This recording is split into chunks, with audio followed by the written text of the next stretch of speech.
will secure this Roshan pit for themselves. Thanks for Boom ID to go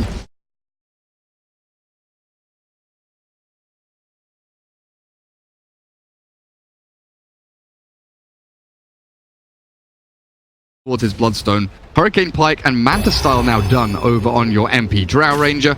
Even Jabs hasn't earned someone who very rarely has any items, you know? You've got Blink, Ether Lens, Arcanes on DJ, this Fnatic side, they are ready. They smoke, they know that they're strong, they can take team fights. As long as they get that initial pick off, where Storm gets into the back lines, gets a grab, get a kill, with the numbers advantage, they should have an easy time taking these fights. But Boom ID get the jump, they do have the superior team fight. We said in the draft, Boom ID have the big wombo combo. They've got the team ultis, they've got the catch kill potential. They just need to make sure that the vision game is theirs. Fnatic are so good with these ults and sentries. What deep into the jungle. Awkward smoke though. Spartan will catch Sanking bottom. I mean, it is a support, I guess, but you could count him without the smoke. There was a blind smoke there, right? So I guess it doesn't really... The timing was correct, right? But the invasion was simply not there. And there's a fight. They're both silenced, but I think Stormers will get much more damage. Look at the pain go. Take it just for free. Walk away. Mikoto, he stands his ground. He acknowledges he is player as well. He can't be killed by a Storm, and Fervian now fighting Ice with his clone in the middle lane. It's not gonna be so easy to farm the clone anymore. Mjolnir's ready. He has spells as well, so the lanes are gonna start getting pushed by Fervian. So we're talking about Fnatic timings, but you know, Boom ID is not too far off. They're Fer with the Mjolnir, Travels in Midas. You have the Queen of Pain with the Orchid now almost finishing up the BKB to have a way to deal with the Storm Orchid, and the Storm won't have the equivalent, right? He actually has to go away from that Bloodstone, go for Perseverance instead, and hit up BKB. BKB, yeah. Much better option, I think. He's realized Queen of Pain's rushing BKB. He kinda has to do the same thing. I'm loving this matchup. This classic matchup Storm Co-op is so fun to watch. It really is. Both with, you know, macro and micro maneuverability, getting across the map in team fights. Very similar item builds as well. It's real nice to watch. I love that Ice walked in. It's like, well, how are there this many ghosts? Nope. Just walking away. No bounty for me. And Fervian's actually starting to push these towers down. He's actually up to the tier 3, and Fnatic have not been dealing with his clone because he's actually quite strong right now. And they forgot that Fervian could just push your tower, then Abed is forced to TP for nothing. Not even 200 gold. Fnatic do still have to be very wary. Their double wards are both in the top part of the map, around that kind of tier 1 area. They don't have too much vision in towards mid or bottom lane. Sand King, Jakiro, and Queen of Pain. Yeah, they saw Mikoto for a second there. Looks like the catapult just caught a glimpse of her. Difficult to play into it though, and the Fnatic get scouted by the Beastmaster Boars. Thank God, because they were going to get scouted by the Beastmaster himself right after. There's this really nice kind of poke and prod from both teams, right? They're looking for these entry points. They're looking for any kind of opportunity they can to begin a team fight. Because both teams want to fight. Both teams feel strong.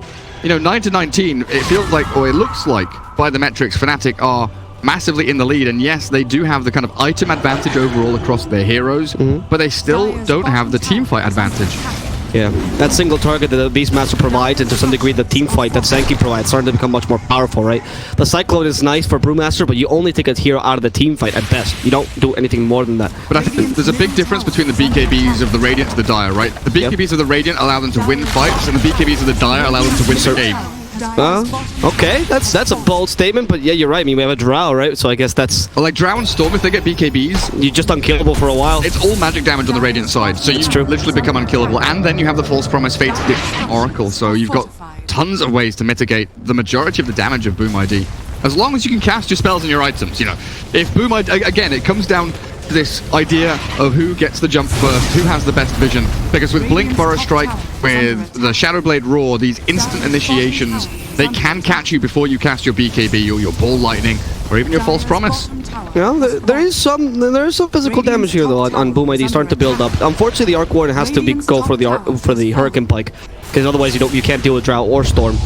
But you know, he's starting to build up items that actually give him some physical damage. Beastmaster went for the Wild Axis damage, which is not very common, but you're not going to go for armor against a Drow. And Queen of Pain starts to hurt with the Orchid and Black King Bar. Like, she deals 200 damage per hit, a bit more, 220. 20-ish, 20-30.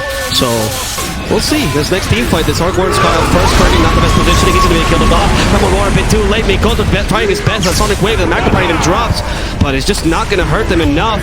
Without Furby, and they're lacking, like you were saying, that real damage source. And Abed will actually survive this as well, thanks to the false promise. So, oof, Furby has to be much more careful. That Storm is just the bane of his existence. Yeah, Boom ID get jumped. It literally is as simple as that. Very, very rarely do we have these situations in Dota where it is, you know, it is a Boolean answer, right? It is 1 or 0. It's like, do I get jumped? Yes, I've lost the team fight. There's nothing really you can do to mitigate it. And again, we come back to the potential for picking heroes with saves or picking heroes with counter initiation. And Boom ID haven't really had the opportunity to get themselves a proper 5v5 team fight. Now, Storm seriously foregoes the BKE for the Bloodstone because he's like, you know what? I can do that again. Oh. Ice Path, Drow Range. There's just no follow-up. You really rely too much on the Arc Warden. The Queen of Pain in the backlines, what just... He was trying to creep skip the lane, right? Oh, and Storm finds her. Did she have BKB off CD? Oh, it's 5 seconds off cooldown. Cooldown still. Damn. Creep skipping the lane with a Storm is a tall order. Again, we come back to talking about the Storm Spirit Furby catching another. Oh, it's just a cloak. That's just a cloak. But still, it's, you know, free gold. It's 240 actually. I was wrong myself. But this is why the Storm pick was so good against the Arc Warden in particular, but even against the Queen of Pain, being able to traverse the map very, very quickly. And I feel okay with Storm kind of delaying BKB here. And I clicked on MP because I was thinking in my head when you said it, as long as the Drow goes BKB, then it's okay. And she does. And she has it completed now. If you go no BKBs across your 2 cores, I think you are pushing the limits as Fnatic, but they know exactly where that line is. And it's not as if Abed's not going BKB, right? It's Bloodstone, tacks him up, gives him that mana regen, gives him more kill threat and scaling capabilities. It's a backup plan. It's a safety net. The later you get BKB, the better, honestly, in a game. Like, the more you can delay potentially a BKB, the later you can use the 10-second BKB. Imagine a Storm, like, say, minute 32, more or less, let's say, gets it. The actual one for Linken's first, which is not the craziest of ideas. And you get a BKB then, you know, at the latest point in the game, you have this 10-second invulnerability, essentially, to kill everything. And Arc Warden is just not going to be able to tank up this game, because you need that physical damage you were mentioning, because otherwise, how do you deal with the Drow? But that means you don't get the item that potentially could tank you up. You're not going to get Scythe of Vice here because you can't afford it. You need that physical damage. You need the Butterfly, Daedalus, those kind of options. Even a Scotty is just not going to be good enough. It's one of those interesting kind of core tenets of Dota 2 that every team and every player wants to play as greedily as possible until they can't anymore. Exactly. And their opponents have to play as greedily as possible and try and just be slightly less greedy than their opponents. So they have that walk that line as much as possible. Yeah, have that window. You know, back when we used to see the Midas meta, you know, it was all about getting the fastest Midas, and then it was all about the Midas Crystal Maid. Oh, right, the recent Midas meta. Yeah, the recent Midas meta. And from that Midas meta, then we had the Vlad's meta, right? Yeah. Where it went from being as greedy as possible, getting Midas to be more greedy, to teams adapting and reacting to the Midas meta, saying, hey, we can get fast Vlads, and that counteracts how greedy they are, but we're still being, you know, greedy by getting this item as quickly as possible to go farm jungle afterwards or fall back on it, and then look for the pushes and objectives. And it's all about this back and forth, adapting what your opponents are doing. Is bottom lane FBC trying, they even Epicenter, Jokum. Channeled it up, looking for that initiation, but honestly, no invis. It's not that big a deal. I hate saying that wasting an Epicenter is not that big a deal, but you're minute 31, like, the damage is not the most relevant thing, especially with an Oracle, right? Ideally, if you can solo kill a Storm, great, but right now it's super difficult to catch Abed. Especially because Primal Roar has a pretty considerable charge time. And as you can see, Abed is... he doesn't know if he's going to go for BKB or the Linken's. He's kind of swapping between them, but it makes sense. Like, the Primal Roar is starting to become not really a tool against you. You have ball lightning level 3. You can actually zoom fast enough that the Primal Roar can't catch you in time. It's way too long a charge time. It's not that strong of an ability anymore. That's why Beastmaster doesn't get, you know, picked every single game. 1%. Dire's bottom tower. Bottom lane shoved in again by Fervian's Arc Warden. Tempest double. Storm has spent so much time clearing out bottom wave, and he's just given up. Abed doesn't want to sit bottom anymore as Roshan has respawned. MP starts things off, and Abed straight into the pit we go. Yep, there's going to be a Roshan falling for Fnatic. And this is actually also a pretty huge Roshan. They actually give the cheese to Dry Ranger, which I love, because Aegis, you allow them to surround you. Cheese, you can use them whenever you want. And you have essentially a double life drow.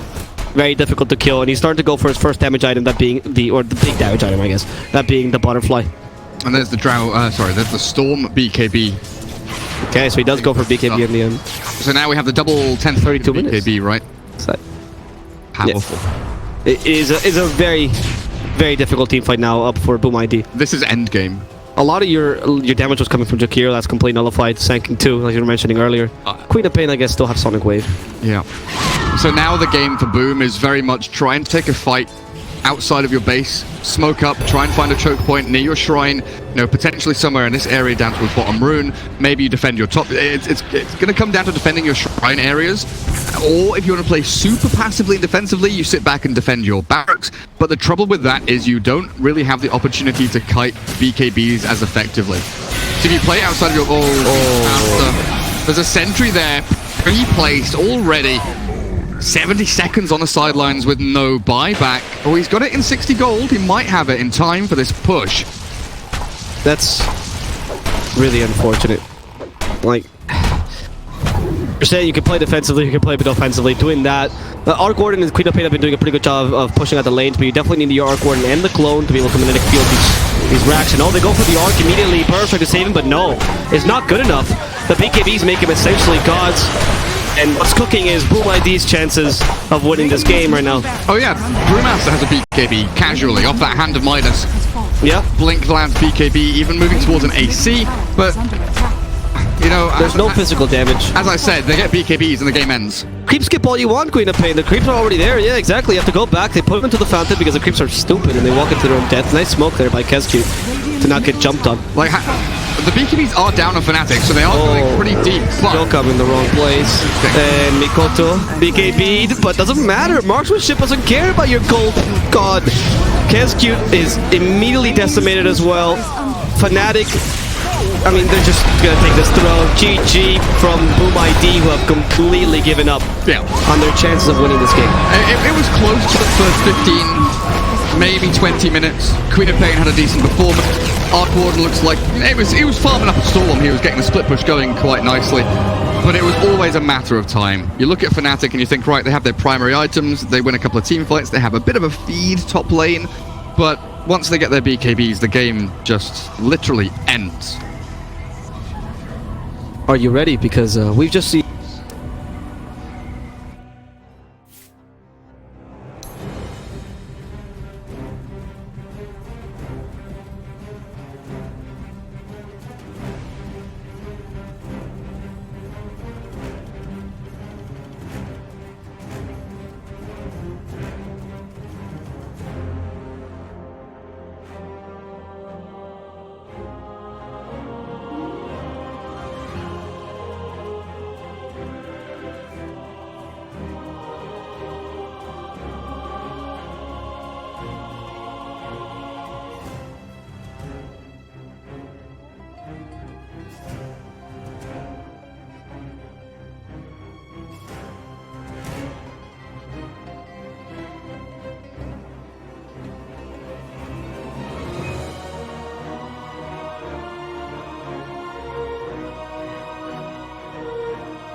Mineski predators turn to ban.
Ten seconds remaining.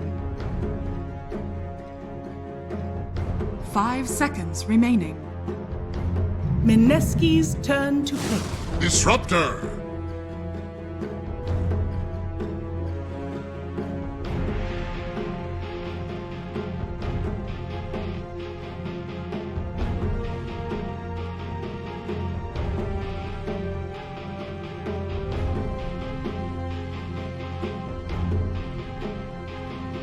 10 seconds remaining. 5 seconds remaining.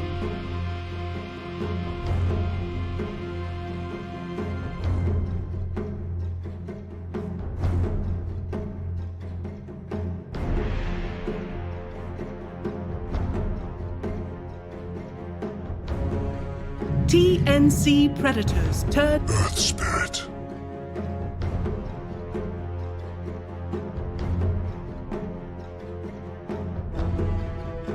TNC Predators turn. Medusa.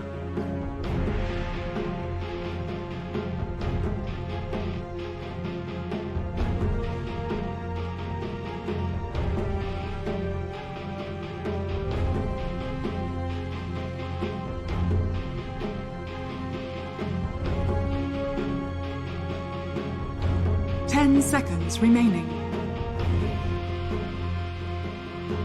5 seconds remaining.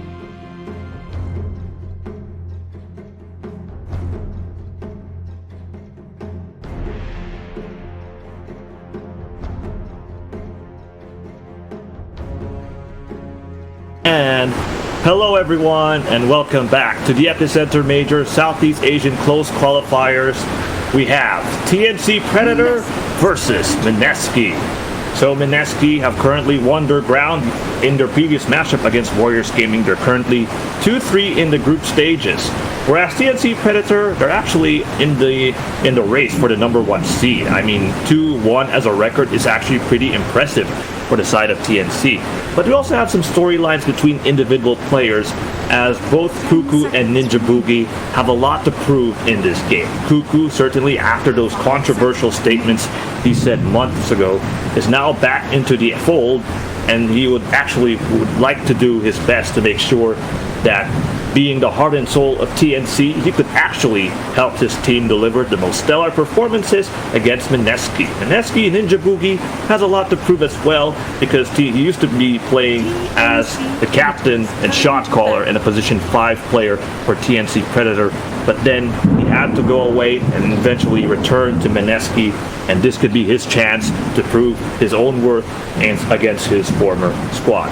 And yesterday, TNC Predator against Boom ID, they actually played differently than what I've seen or what I've known TNC would play before, because TNC, normally they love to go for a hyper-aggressive play, but with Coach Heen taking over, things have been much more steady. They've developed a much more patient approach that Coach Heen would normally deploy with his former team, particularly Team Liquid. And TNC even has a much more flexible draft, which I saw yesterday when putting Gabby at Ember Spirit, which normally I would associate that TNC would deploy Ember to Armel, but instead they go for Gabby as Ember Spirit. So a lot of changes has happened when he took over for TNC Predator. Now let's look at the drafts coming from both squads. So TNC Predator going for Sand King and Medusa. So this could be an Armel Medusa like we saw yesterday. Unfortunately, we won't be able to see Gabby's Ember Spirit as he's currently out of the drafting zone. Now Mineski's options, they go for Disruptor, they go for Earth Spirit. Mineski in that previous matchup against Warriors Gaming went for a more combo-centric approach. So they went for Naga Siren, then they complemented him with Jakiro. So we might see the same here on the side of Mineski. They might go for Naga, and yes, they go for Naga Siren as their third pick, as a complementary piece to the Disruptor play that they could impose. So Mineski certainly would like to individually shut down TNC Predator with the Naga Siren and Disruptor play, and they could actually further complement him by going for Outworld Devourer, which they showed against Warriors Gaming. But take note, this is a different TNC side. Medusa is actually a perfect counterfeit option, but of course with a Disruptor, it might not bode well for TNC.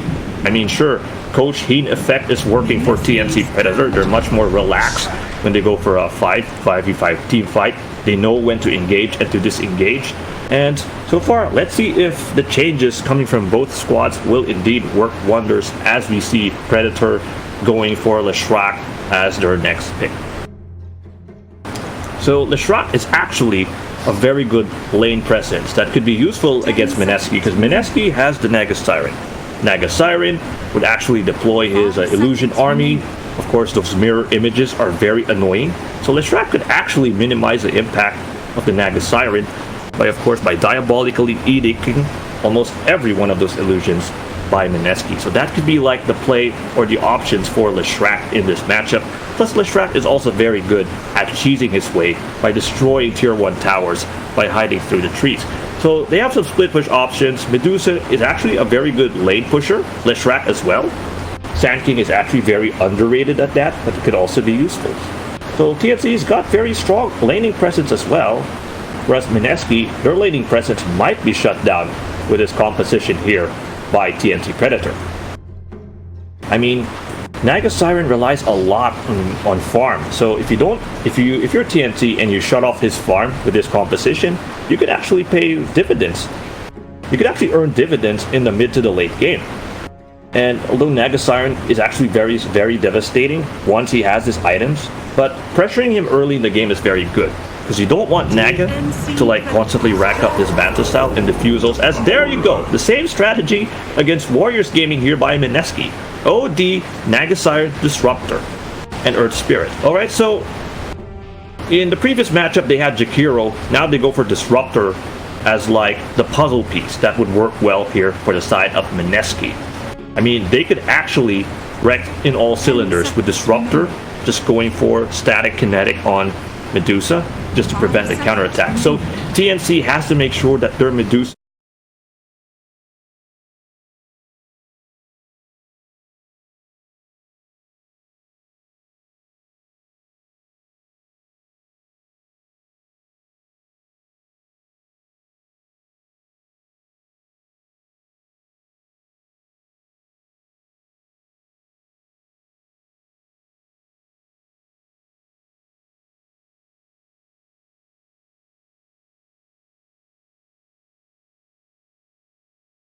TNC Predator and the sustain that Sand King would prefer, and the crowd control by Leshrac. I mean, the crowd control by both Sand King and Leshrac will be something that TNC Predator could actually utilize. So here they go. They go for another option, which is Darkseer.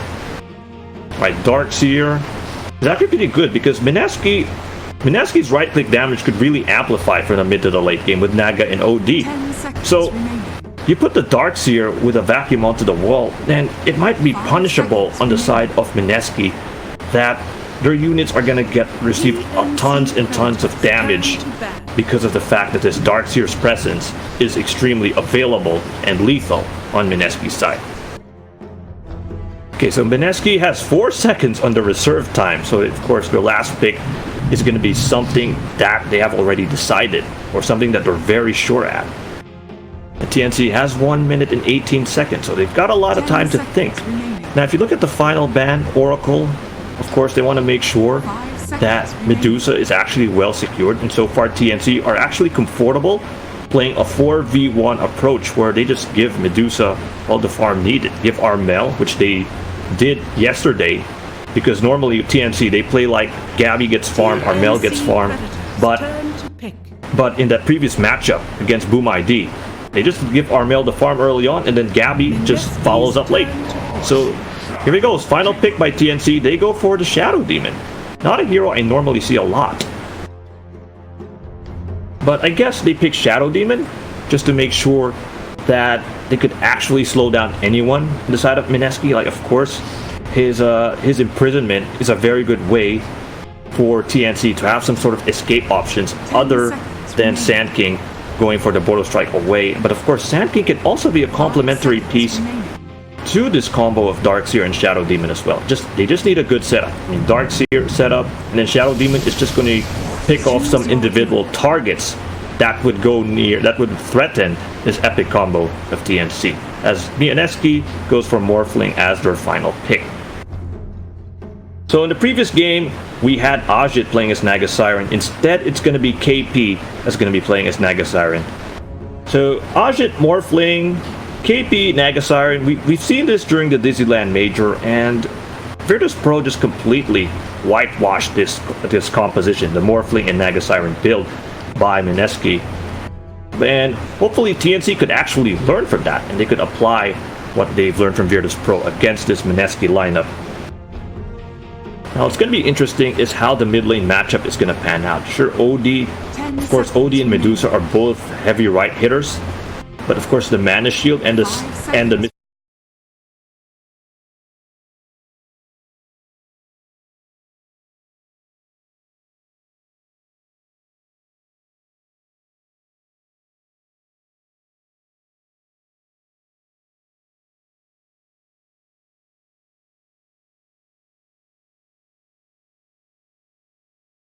game, and he has to be careful that shall not happen. And look at this, Gabby's the one playing as Leshrac.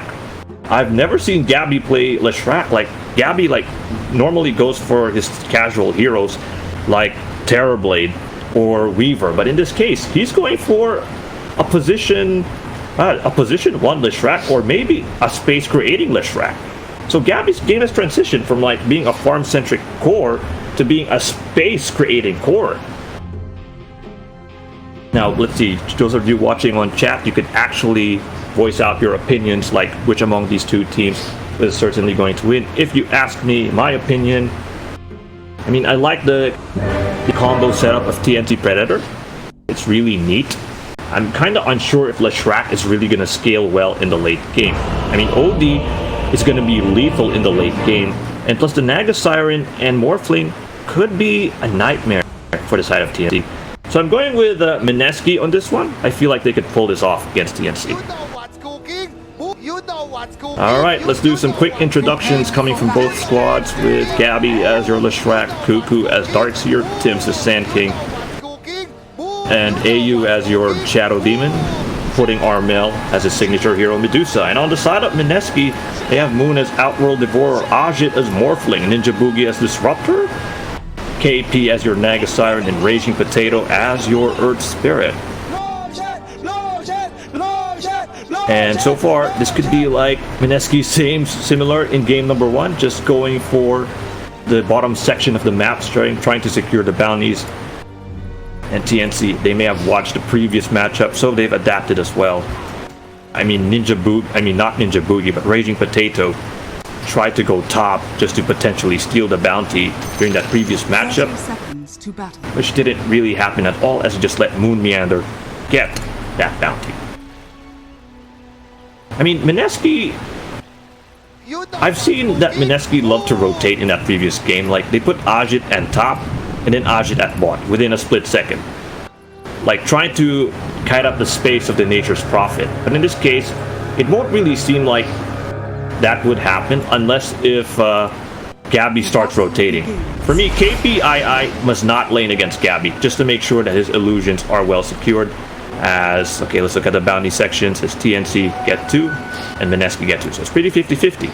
So as I said early, KP must not lane against Gabby, which I think is going to happen as Gabby decides to go off lane. See, just look at the pressure. And here's the thing, AU's got the poison touch. AU and Gabby will just completely wreck KP's farm space. So KP's just going to rely a lot on the jungles for him to get the necessary farm. And remember, the stacks of poison damage from AU might certainly halt KP's overall farm progress in this game. So if you're Mineski, do you really consider putting KP on a different lane? Or I guess they want to create a lot of space for Ajit. I mean, Cuckoo is playing as Darkseer, and he's soloing all by himself. So Mineski are certainly going to go very aggressive onto Cuckoo with this tri-lane approach. I mean, it's actually very plausible. It's going to be really difficult for KP to lane. He has to deal with Gabby and AU, and he also has to deal with Cuckoo as well. Of course, Ion Shell, it's really going to help Cuckoo amplify his overall farm rate. I mean, currently he's at 1-0 courtesy of this tri-lane, but if you're KP, as you can see, the pressure really is just too much. The magic damage by Gabby and AU is just making sure that KP is not going to have the best time on the top lane. On the other hand, we go here to the mid lane as Raging Potato tries to poison damage through Armel with the Orb of Venom. I mean, so far, if you look at it, Armel has the advantage in terms of like last hitting compared to Moon. Now look, 4v4 compared to like Armel at 7-0, and of course that forces Raging Potato to go at mid to make sure that Armel doesn't really do well as they get a kill onto KP on the top lane. So they're really shutting down KP in this game. Like, you want to stall down KP to reach level 6, because by the time he goes level 6, he could be a significant factor in terms of team fights. Now when KP goes for like an offlane Naga, the first thing he buys would be a Meteor Hammer, which is very good. It's a good combo just to like potentially shut down anyone from the side of TNC. As you see, Cuckoo doing what most Darkseer players are known for, just attacking through the creep waves. And of course that Ion Shell is just enough, and that's really gonna make Ajit's life a bit miserable, because the creep waves are just going to constantly bombard him. And of course that would mean the creep waves might potentially harass the tower. And Ajit's HP is certainly going to go down with this pressure by Cuckoo. And so far Cuckoo, you know, that's going to be something helpful as the banishment has arrived. Onto KP again, there's a bow strike onto KP. Poison damage is just too much, and Gabby goes for the stun. And there goes the finishing touches. KP getting slaughtered there by TNC on the top. So a really rough lane for KP, whether at the top or at the bottom lane. It seems to be not affecting him at all. I mean, obviously Ion Shells could be useful against him, and of course this magical barrage here by TNC is going to shut him down.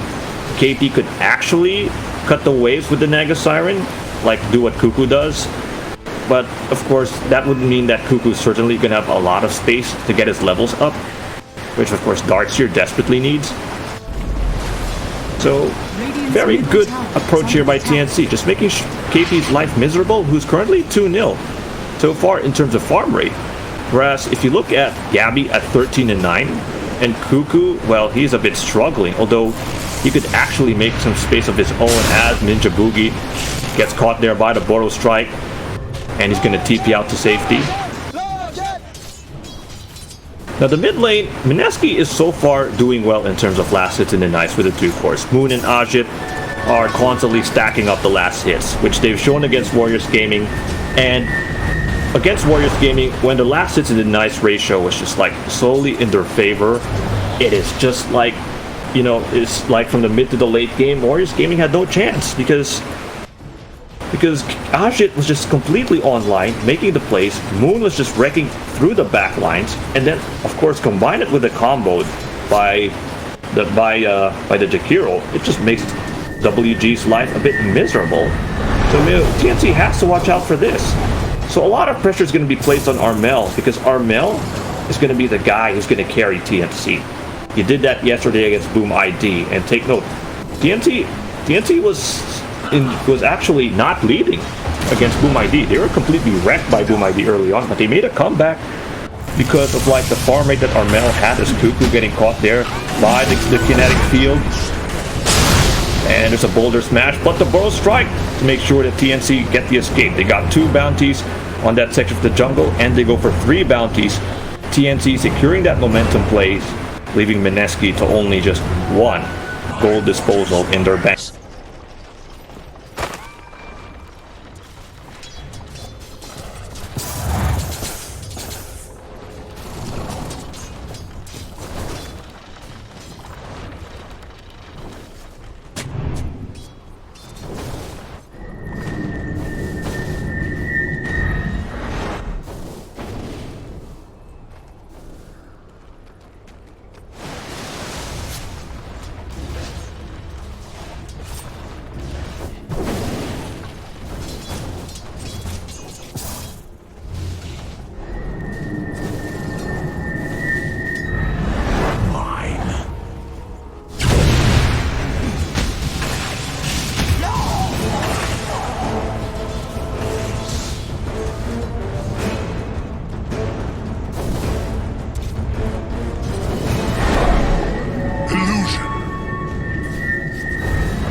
Radiant structures are fortified. Dire structures are fortified.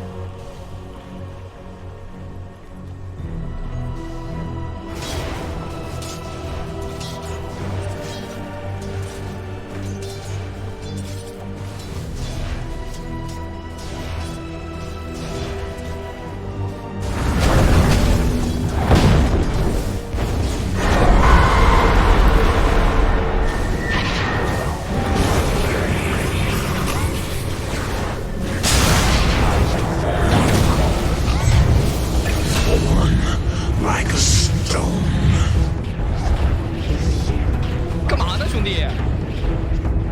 Dire's middle tower is under attack. Radiant's bottom tower is under attack.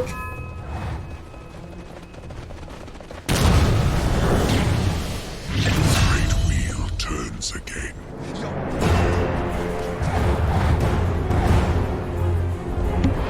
Radiant's bottom tower has fallen.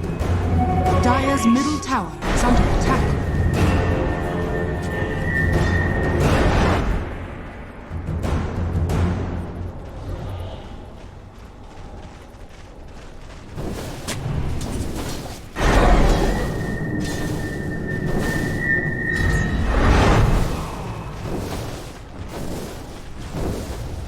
Radiant's middle tower is under attack. Dire are scanning.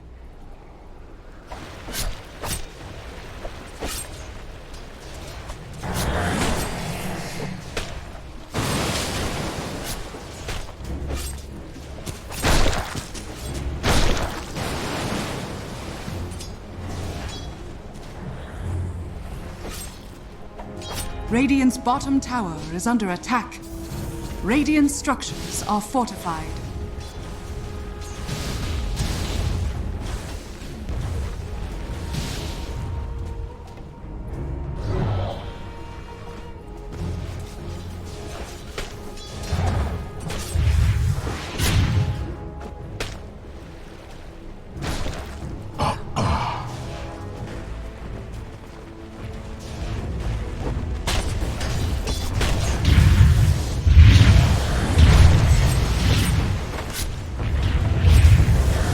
Dire's top tower is under attack.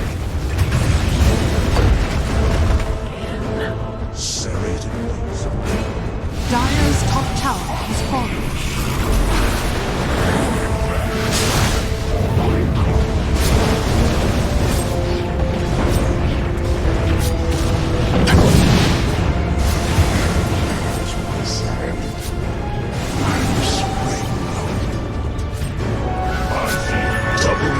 Radiant's middle tower is under attack. What have we here? I was meant to have this.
Radiant's bottom tower is under attack.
Dire's bottom tower is under attack.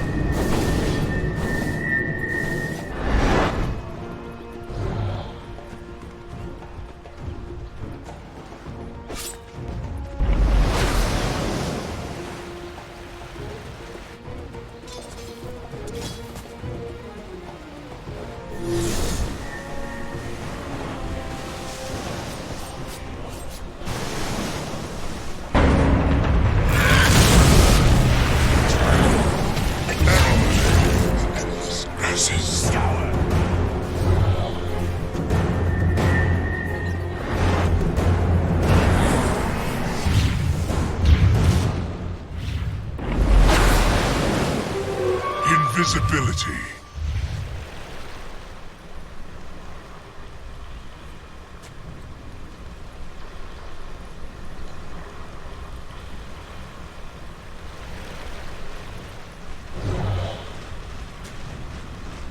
Dire are scanning.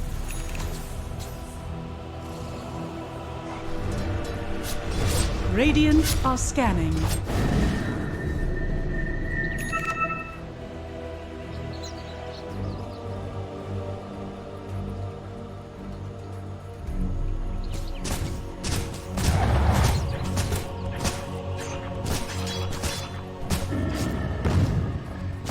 Radiant's top tower is under attack.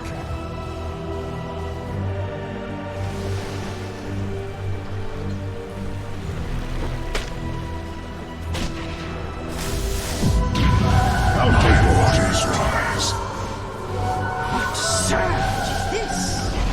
Dire's middle tower is under attack. Same as the ashes stone.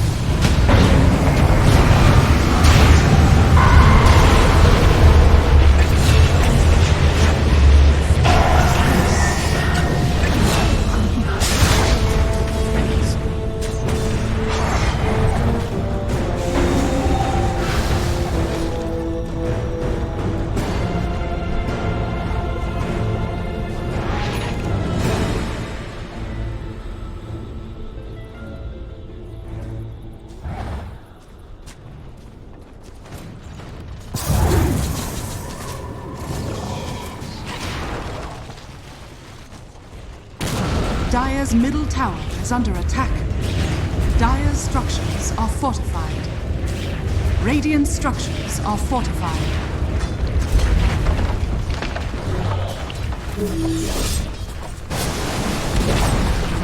Dire's middle tower has fallen.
Radiant's bottom tower is under attack.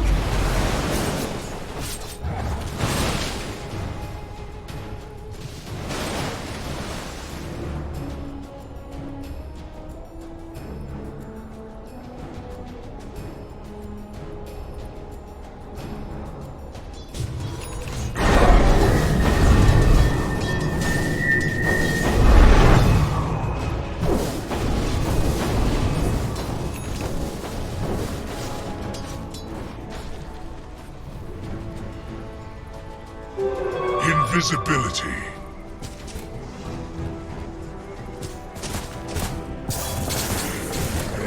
Dire are scanning.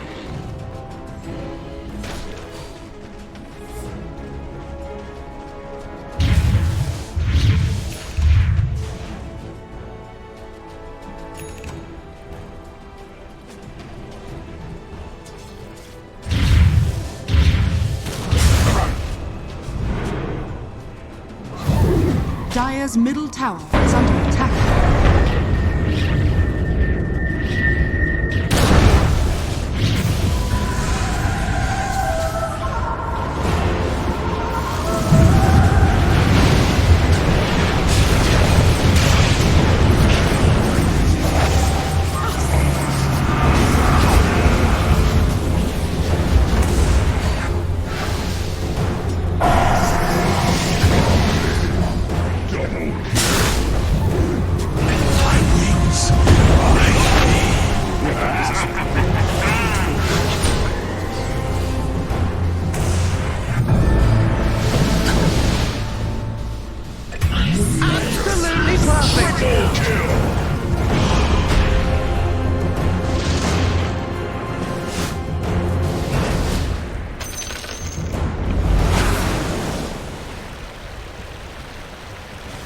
Radiant's top tower is under attack.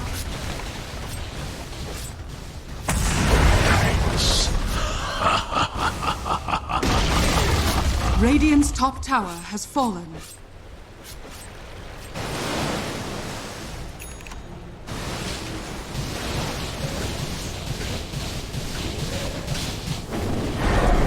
What have we here? Loaded to the gills! I'll take your tribute.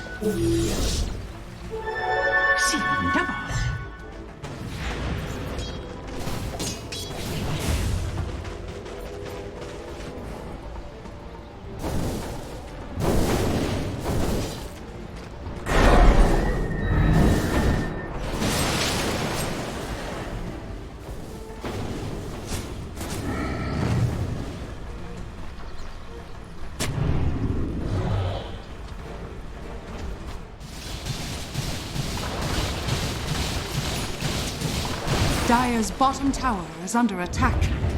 Dire's structures are fortified.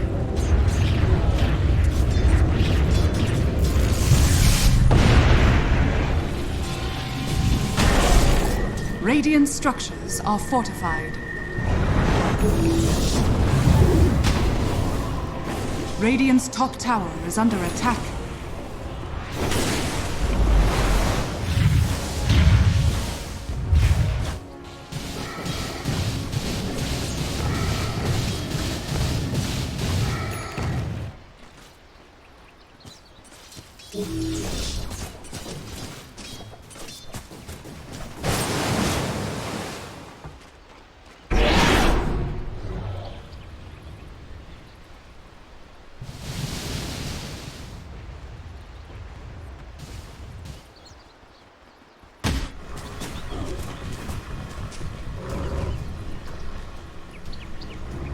Dire are scanning.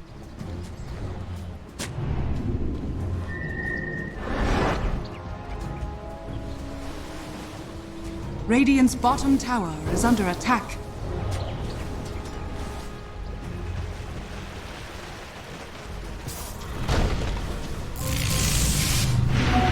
Haste.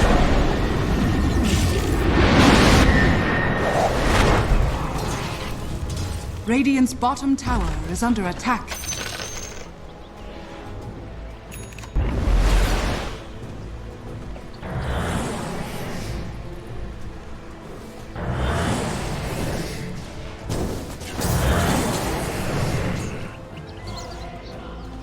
You know what's cooking. Boom! Dire's top tower is under attack.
Dire's middle tower is under attack.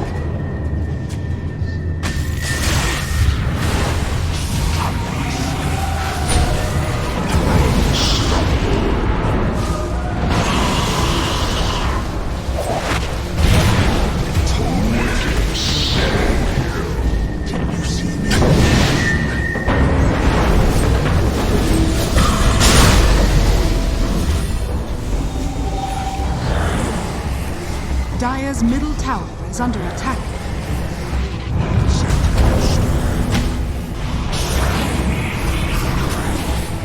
Dire's bottom tower is under attack. Monster kill!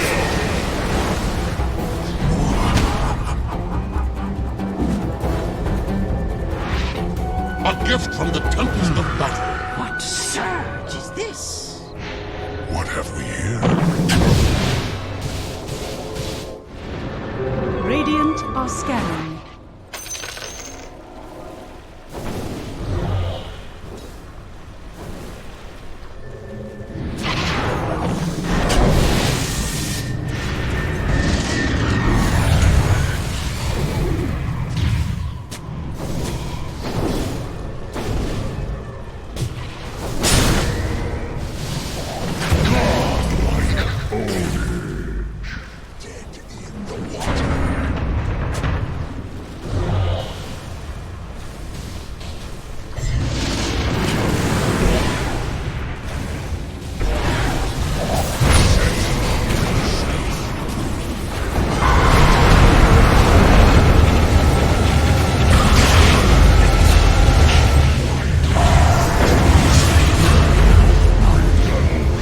Radiant's top tower is under attack. Your desolation and the world's are one.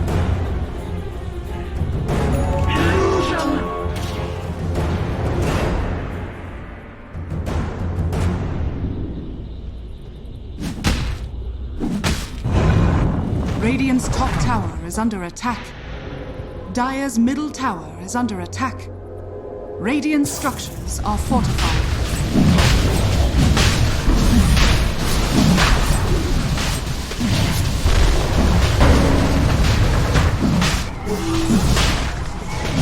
Radiant's top tower is under attack. Dire's middle tower is under attack. Your song has fallen to the Radiant.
Dire's bottom tower is under attack.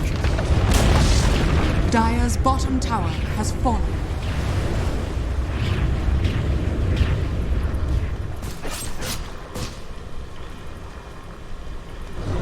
Radiant's middle tower is under attack. Dire's structures are fortified. Dire's bottom tower is under attack.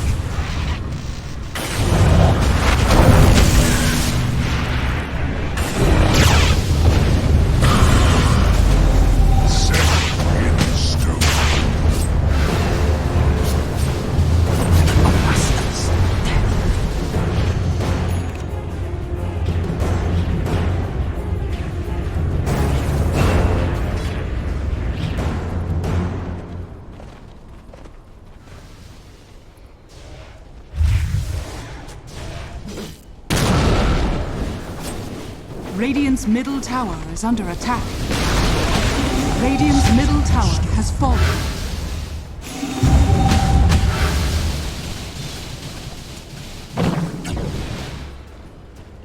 Radiant's middle tower is under attack. Very nice.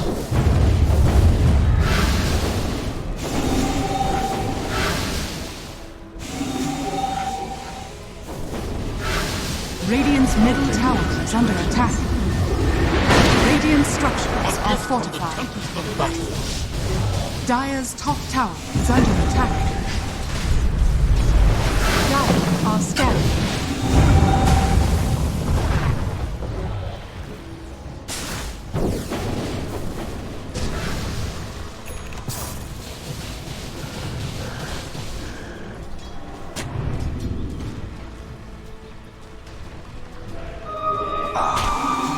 Service to imbalance. What have we here?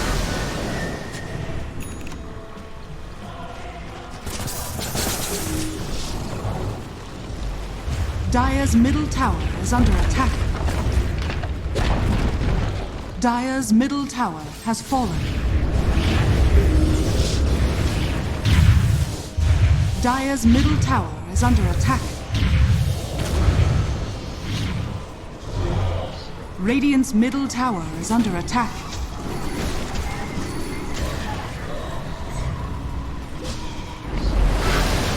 Dire's top tower is under attack.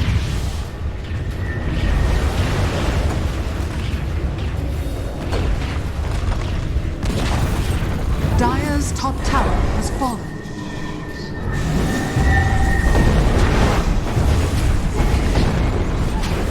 Radiant's bottom tower is under attack.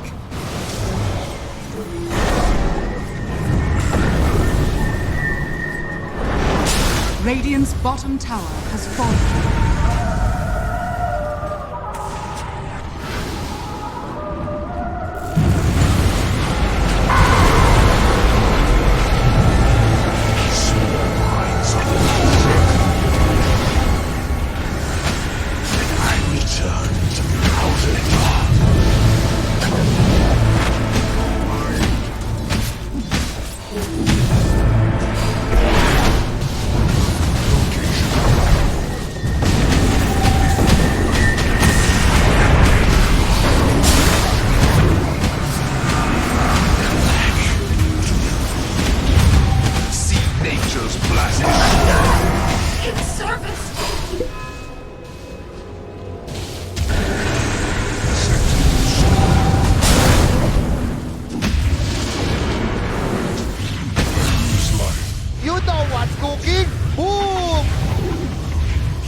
Dire's top tower is under attack.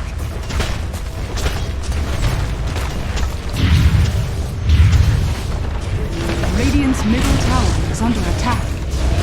Dire's top barracks are under attack. Dire's top barracks has fallen. Dire's top barracks has fallen.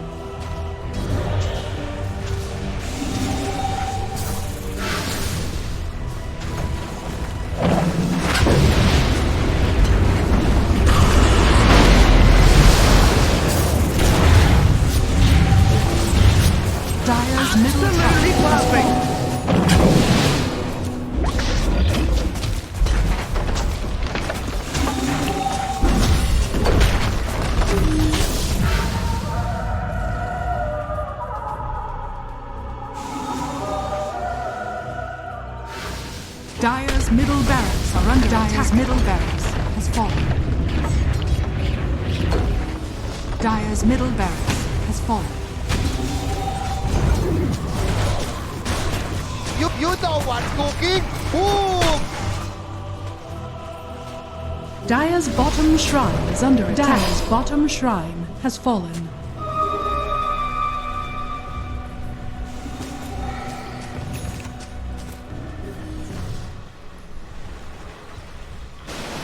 Dire are scanning.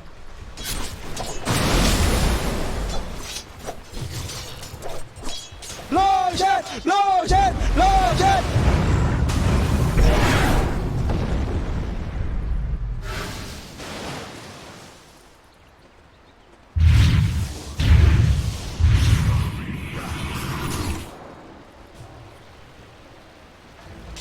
Dire's bottom tower is under attack.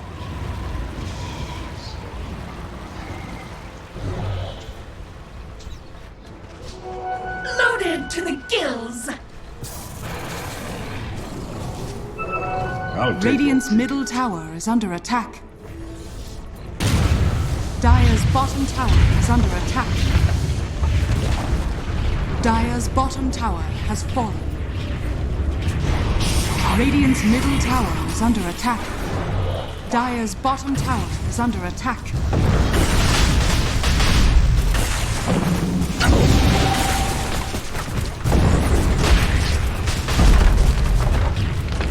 Dire's structures are fortified. Radiant's middle tower is under attack. Dire's bottom tower is under attack. Dire's bottom tower has fallen.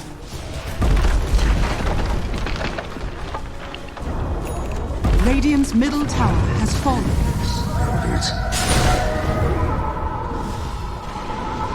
Radiant's middle tower is under attack. Radiant structures are fortified.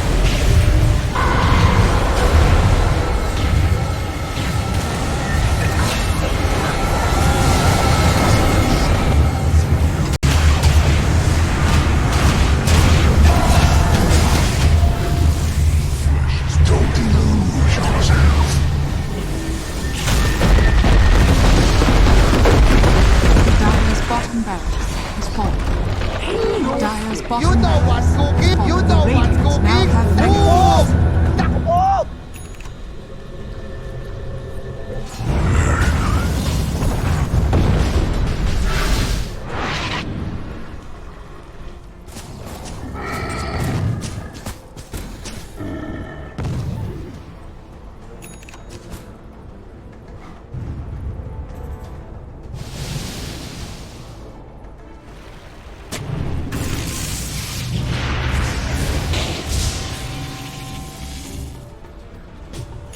Dire's top shrine is under attack.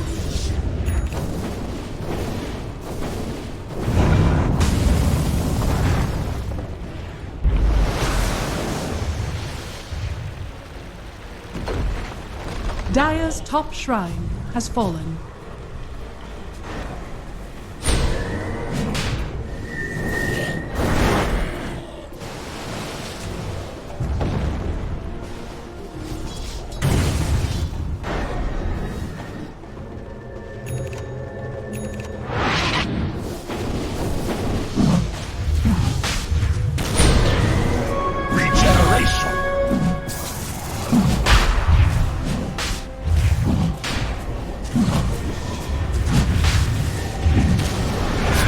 Your shrine has fallen to the Radiant.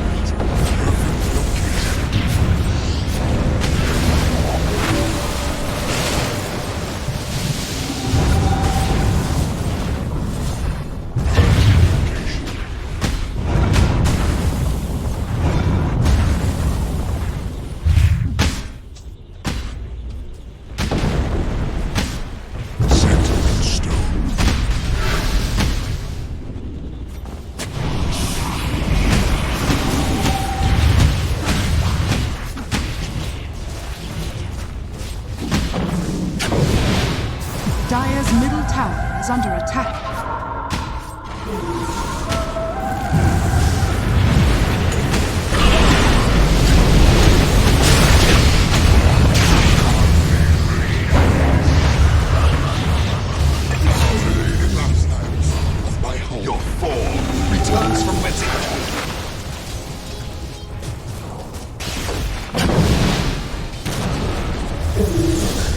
Dire's middle tower is under attack. You know what Dire's cooking? middle tower has fallen.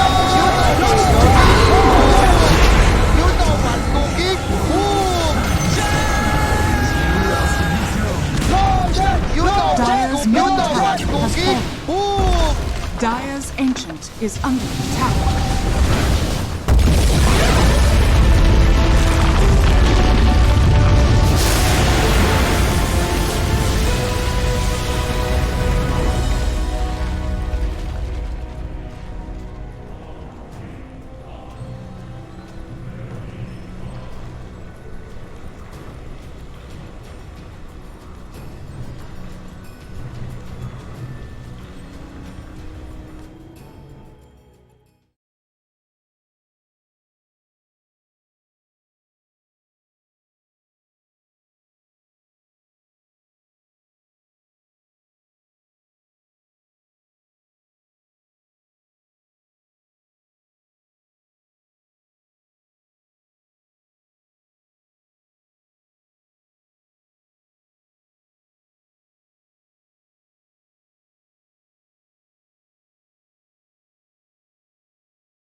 with the MKB and Desolator, you actually have a decent right clicker to combine with your Phantom Lancer. That's going to be essentially your tank here.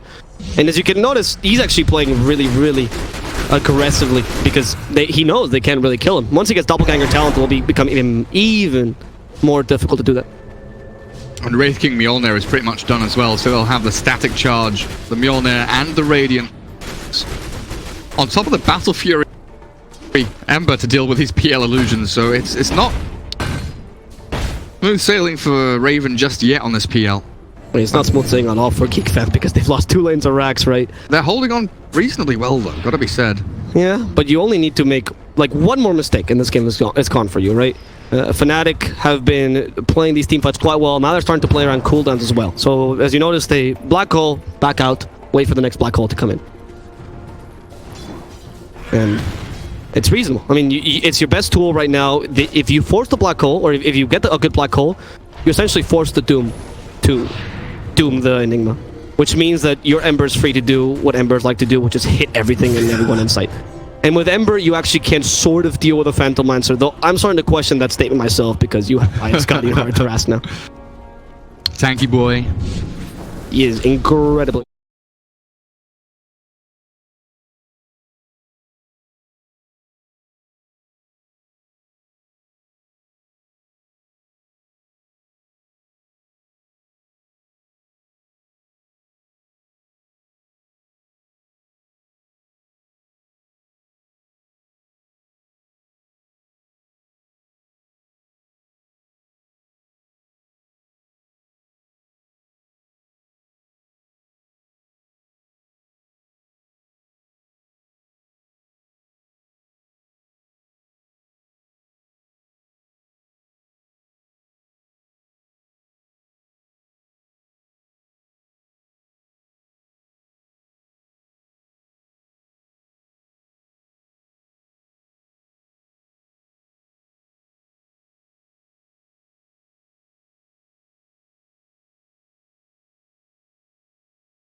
Let's see. Actually, dealing a surprising amount of damage to Raven, who is forced to multi-style a bit early.